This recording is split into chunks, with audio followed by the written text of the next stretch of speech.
Welcome. Now, I mentioned questions have been asked. Why is BP here at a conference focusing on innovation, in getting to net zero? What's the answer?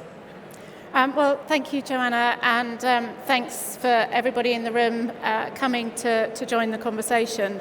And that's a big part of the answer, is that as an energy company that has been in existence for over a century, producing energy that the world needs of a certain kind, it now needs to transition, and it needs to support that new purpose that you mentioned in 2020 of transitioning and going on the journey to net zero, 2050 or before, like many others have pledged to do, and reimagining essentially the energy system for people, all of us, to benefit.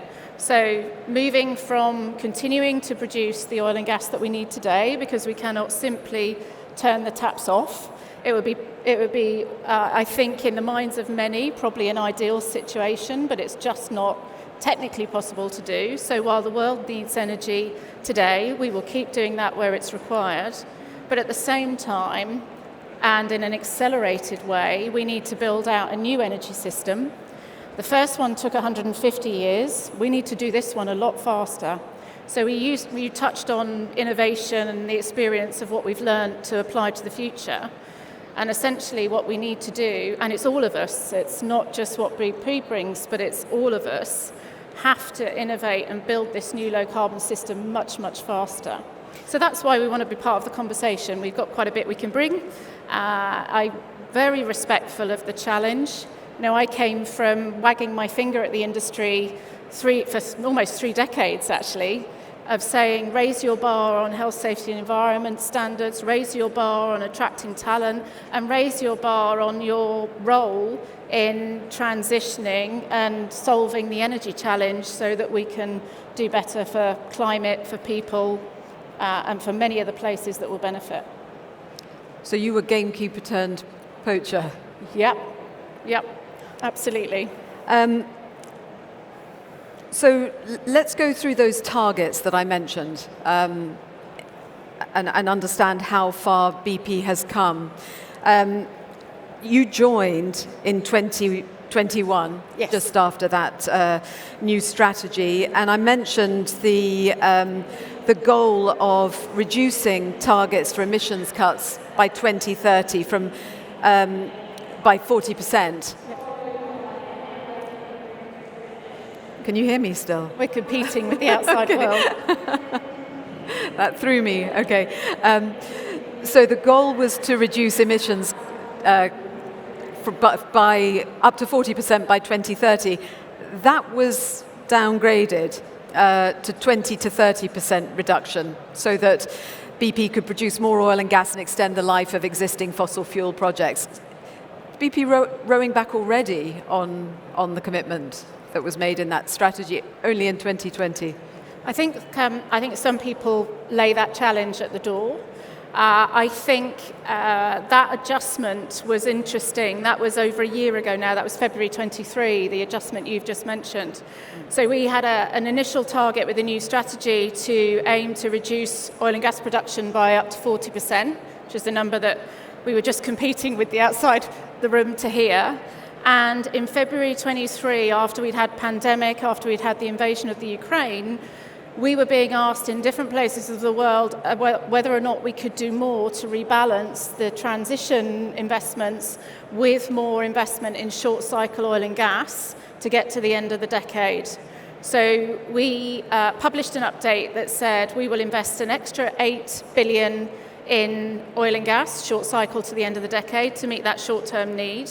And we would invest an extra 8 billion in low carbon energy. And interestingly, that was not the bit that caught people's imagination in the reporting, which again, I completely understand. Mm-hmm. But so that production emissions reduction target has to adapt downward, as you say, but it's still between sort of 20 and 30%. And I think if you look at the IEA as one of the many credible organisations that produce scenarios for the different trajectories by which an oil and gas company, for example, has to reduce emissions to be on track, then it's around about 10% by the end of the decade. So we're still in a strong position. But yes, you're right, we had to adjust to meet that short-term need. The IEA has also said that there can be no new coal, oil and gas projects if the global energy sector is to have a chance at limiting warming to 1.5 Celsius. BP, in those pledges that I mentioned, did pledge no exploitation in new areas, but it doesn't mean no new drilling. And new licenses for the North Sea have recently been granted to BP and others, with more to come. How is that compatible with environmental sustainability? Yeah, it's a great question, and I think the nuance in what the IEA was saying was about no new exploration, and we absolutely, you're right, have made that commitment. So our approach, for example, here in the UK in the North Sea, is to do new development and potentially production of oil and gas in existing fields where we're already operating with infrastructure. That means we can do things fairly swiftly, as I just mentioned in that update of the strategy, and create basically the lowest carbon emissions oil and gas that we can. So, for example, since 2019, within our own targets to reduce emissions, we've reduced emissions in the North Sea by 32% from 2019 base to 2023. Which is, it's good progress. There's always more to do, but our view is actually producing the highest value, closest to home, cleanest oil and gas while we still need to use it is what we should be trying to do. But that oil isn't reserved for the UK market, is it? I mean, some of the gas can come straight into the UK. Yeah. Oil works very differently, as people know, and it's an international market. Refined product comes back. But one of the arguments that gets used by government is we focus on the North Sea because it's about having a sustainable energy supply at home. That's not correct, is it? From an oil, in terms of how the oil market works, that is an international market. I think the way I think about that, when I think about our investments and our business in Scotland, which has been there 60 years in the North Sea, 100 years in Scotland, that's about job creation, skills creation, building supply chain capability, money into the government in terms of taxes paid because of the investments that we make. And it's making the best value of resources that we've got close to shore that are gifts to the nation, essentially, in the time that we're able to use them. Let's talk about shareholder dividends, because I mentioned that when the strategy was announced in 2020, the shareholder dividend was halved to set aside money for the transition. The returns to shareholders have gone back up, and BP has been making huge profits, $23 billion last year. In February this year, announced its second highest profits in a decade. Why give money back to shareholders rather than use it to invest in the clean energy transition? We do both. In fact, we do three things as a company. So we invest to build out the energy systems that we need. That's the first thing we do. That's the first priority, if you like. The second thing is that we pay our taxes, which is a substantial contribution, not just the ones that we pay as a company, but also obviously that those we collect on behalf of others from creating the jobs and the employment and the supply chain contracts and so forth. And then we reward our owners for investing in us in the first place, which is what you're referring to in terms of dividend payment and buybacks and things like that when those mechanisms are put to good use. And we try and keep those things in relative balance from year to year. So, for example, in 2022, it was 16 billion of investment back into the energy system, and that was balanced between oil and gas and low carbon businesses. It was something like 14 billion in taxes, and 15 billion in taxes and 14 back to shareholders, and in terms of improving the value of the company. So it fluctuated slightly in 2023 and they switched around, but investment back in the energy system was still number one. And that's within a financial frame that is, we need to be investable, we need to have a good credit rating, we need to have resilient dividend, because otherwise our owners and millions of people in the UK rely on BP to perform well and invested in one way or another. So that's important. But we also need to make sure that those that have expectations and make judgments about how we perform, we work within a financial frame which is well understood. What's the medium to long-term goal in terms of the balance of energy that you provide from fossil fuel versus renewable? Because you're talking about a 50-50 investment currently in each. Yeah, so we have got, in terms of capital spend, we have got targets to be 40% low carbon and 60% oil and gas investment 2025, and to have that at 50-50 by 2030. And 2022, we were at 30% on low carbon investment. Last year, we were at 23%, and that's because the timing of inorganic versus organic investments and how that all flows through. But that will be smoothed out over time to meet those targets. And then I think you mentioned the 50 gigawatt renewable power target that we have. We currently have a pipeline for that of almost 58 gigawatts. Okay. Whilst you'll see that the built renewable power that is provided through our assets at the moment is tiny, because we only started investing 3 years ago, and it takes 10 years on average still to build a wind farm in the UK. We won't see those blades turning for a little while. Be very happy if people want to go faster, absolutely up for that, but it does take time. But there's also there's the renewable power that we would generate through our own assets, but then there's also, for example, Lightsource BP, where we are generating, again, more gigawatts not included in that target, and that is not an asset ownership model. That we develop, flip it, and it goes, the green electrons are for the benefit of whoever wants to buy them.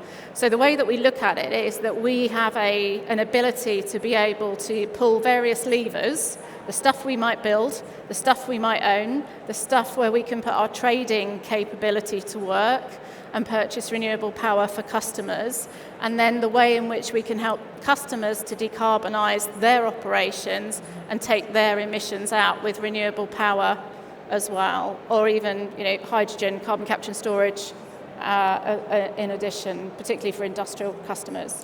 You mentioned 10 years to build a wind farm on average. I actually asked the Chancellor about that earlier, and he said it can take up to 15 to get connected to the grid. I'm being optimistic. But because there is change on the way, and the goal is to get it down to 7 years, which is still a very long time, and arguably too long. Yeah. The other part of it is, though, it's a long time frame going from here. The obvious question is, why wasn't it done some time ago? I mentioned, a long time ago when it was the aspiration to go beyond petroleum, and that foundered. But oh my gosh, it makes you think how different things could have been. It does, and there's something about right place, right time. I think, and I was listening to your introduction, I think the company, and I've only been at BP for 3 years, so I'm a relative newbie. Mm-hmm. But from listening to your introduction, my reflection on that is the ambition was there, the learnings came, but the timing wasn't right. And when I say timing wasn't right, when I think about the energy transition, one of the biggest challenges we've got is not only pace and the lack of time, but it's also the fact that we all need to go in lockstep. Governments need to make the right policies, regulators need to set the right frameworks for companies to be able to invest, and customers need to be at the other end of the system. And energy policy for a very long time has been designed with the supply side in mind only. And this needs to be really holistic, which is why everybody that's here today has a part to play. Whichever bucket you think you sit in, everyone in this place, and the value of coming together is that we can all make a contribution to that journey.